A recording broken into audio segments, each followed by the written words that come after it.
Hello students, welcome back to our channel. तो आज हम करने वाले हैं क्लास 11 चैप्टर नंबर 1 मिसलेनियस के एग्जाम्पल नंबर 32 एंड 33 दोनों ही हम इस वीडियो में कवर कर लेंगे। तो सबसे पहले देखते हैं एग्जाम्पल नंबर 32।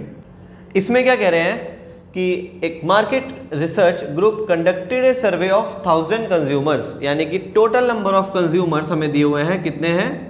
1000। इसको बोलते हैं यूनिवर्सल सेट। यूनिवर्सल सेट यानी कि पूरा सेट जिसके अंदर टोटल वैल्यू आती है।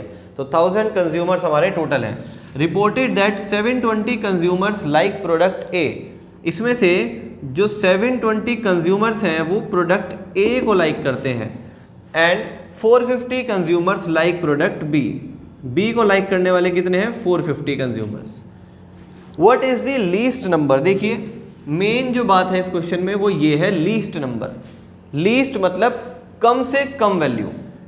That must have like both products. Both मतलब इंटरसेक्शन होता है, तो ए इंटरसेक्शन बी, ये आपको बताना है, लेकिन ये चीज सबसे कम होनी चाहिए। लीस्ट तभी लिखा है इन्होंने। तो देखिए इस वर्ड को समझने के लिए, इस लीस्ट वर्ड को समझने के लिए मैं आपको एक एग्जांपल जरूर दूंगा। तो देखिए सबसे पहले हम एक एग्जांपल समझ लेते हैं। यहाँ देखते हैं, मैंने आपको बोला कि एक आप सेट ले लीजिए 1, 2, 3।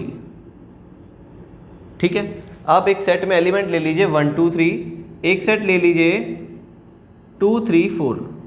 ठीक है, अब हम देख सकते हैं ध्यान से यहाँ पर कि अगर मैं इन दोनों में इंटरसेक्शन लूँ, इंटरसेक्शन में कितना आ रहा है? देखो इंटरसेक्शन में कॉमन, देखो कॉमन 2 और 3 दोनों ही कॉमन है।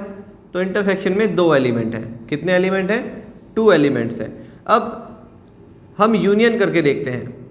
इनका यूनियन करिए। यूनियन मतलब इन सभी एलिमेंट्स को लिख दीजिए 1, 2, 3, 4, बस। इसके अलावा कोई नहीं आ रहा है। 1, 2, 3, 4 ही आ रहा है। तो मैंने देखा इसके अंदर मेरे कितने एलिमेंट्स हैं? 2। और यूनियन में कितने एलिमेंट्स हैं? 4। ठीक है, अब देखिए, अब मैं क्या कर रहा हूँ, एक और एग्जाम्पल ले रहा हूँ जिसमें मैं फिर से ए में 1, 2, 3 लूँगा, लेकिन बी सेट में अब मैं सिर्फ 3, 4, 5 ले रहा हूं। यानी कि डिफरेंस क्या करा मैंने दोनों एग्जांपल में? यहां पर मैंने 2 एलिमेंट जो थे वो कॉमन लिए थे, लेकिन यहां पर मैंने सिर्फ एक ही एलिमेंट को कॉमन लिया है। क्यों लिया है वो भी आपको समझ में आ जाएगा। अगर मैं ए इंटरसेक्शन बी निकालूं कॉमन, तो कॉमन क्या है? 3। और ए यूनियन बी निकालूं तो यूनियन कितना है? 1, 2, 3, 4, 5। 1, 2, 3, 4, 5। अब आपको सब क्लियर होने वाली है मेरी बात जो मैं आपको समझाना चाहता हूं। ये देखो, जब इंटरसेक्शन में 2 एलिमेंट थे, यूनियन में कितने आए थे? 4। इंटरसेक्शन में एक एलिमेंट है, यूनियन में कितने आए? 5। सीधी सी बात है, अगर आपको इंटरसेक्शन में कम से कम एलिमेंट चाहिए हैं, यहां पर देखिए इंटरसेक्शन में एलिमेंट कम हुए हैं तो यूनियन में एलिमेंट्स ज़्यादा हो गए हैं। इंटरसेक्शन में एलिमेंट कम करने हैं तो यूनियन में ज़्यादा एलिमेंट लेने पड़ेंगे। बस इतनी सी बात आपको समझ में आनी चाहिए, तो आपको ये क्वेश्चन समझ में आ जाएगा। अगर मुझे इंटरसेक्शन में कम से कम एलिमेंट चाहिए तो यूनियन में ज़्यादा से ज़्यादा एलिमेंट्स होने चाहिए। तो देखिए एन ए यूनियन बी, इसमें ज़्यादा से ज़्यादा कितने एलिमेंट्स आ सकते हैं? ये ज़्यादा से ज़्यादा कितना हो सकता है? ये हो सकता है, देखिए मुझे पता है कोई भी सेट होता है वो यूनिवर्सल सेट के इक्वल तो हो सकता है, उससे ज़्यादा कभी नहीं हो सकता। तो ये चीज़ भी हमेशा या तो यूनिवर्सल सेट से कम रहेगी या उसके इक्वल हो जाएगी, उससे ज़्यादा नहीं हो सकती। तो यहाँ पर हमें यूनिवर्सल सेट में एलिमेंट दिए हैं 1000, तो ये ज़्यादा से ज़्यादा कितना हो सकता है? ये देखिए, ये ज़्यादा से ज़्यादा कितना हो जाएगा? ये 1000 हो जाएगा, इससे ज़्यादा तो नहीं होगा ना। तो इसको हम यहाँ पर 1000 मानेंगे। ठीक है, क्यों मानेंगे? क्योंकि इसको ज़्यादा से ज़्यादा लोगे, यूनियन को ज़्यादा से ज़्यादा लेने का मतलब क्या है कि इंटरसेक्शन में कम से कम वैल्यू आएगी, लीस्ट वैल्यू आएगी। तो देखिए अब मेरे पास क्या फॉर्मूला है? N A union B is equals to n A plus n B minus n A intersection B.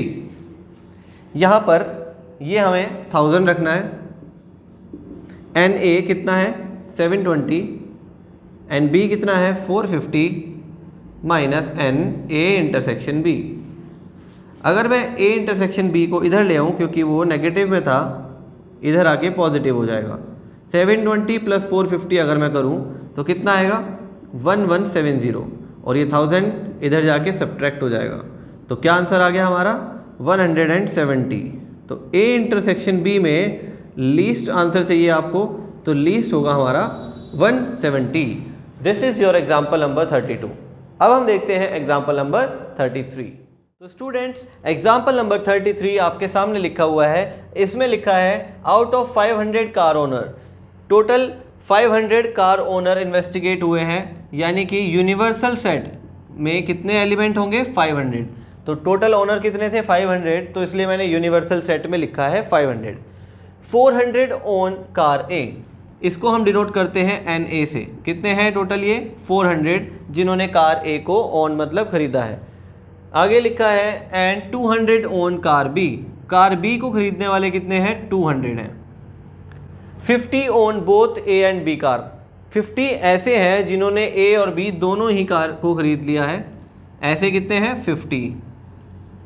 And के लिए इंटरसेक्शन लगाते हैं, मैंने आपको पहले भी बताया था। अब ये बोल रहे हैं क्या ये डेटा करेक्ट है, इज़ दिस डेटा करेक्ट।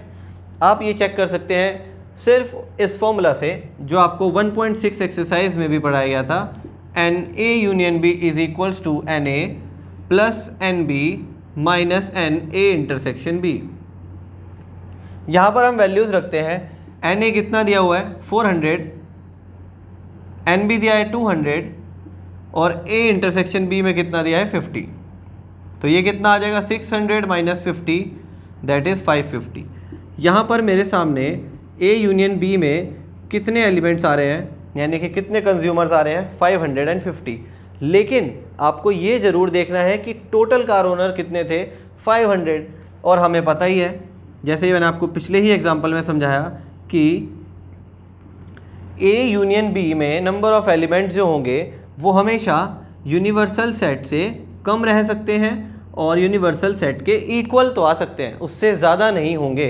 तो यहाँ पर हम इस कंडीशन में देख सकते हैं ये जो 550 आ रहा है ये इससे ज़्यादा आ रहा है, तो ये डेटा इनकरेक्ट हो जाएगा। तो हम क्या लिखेंगे कि यहाँ पर but n A union B जो आ रहा है वो क्या आ रहा है, वो इससे ज़्यादा आ रहा है।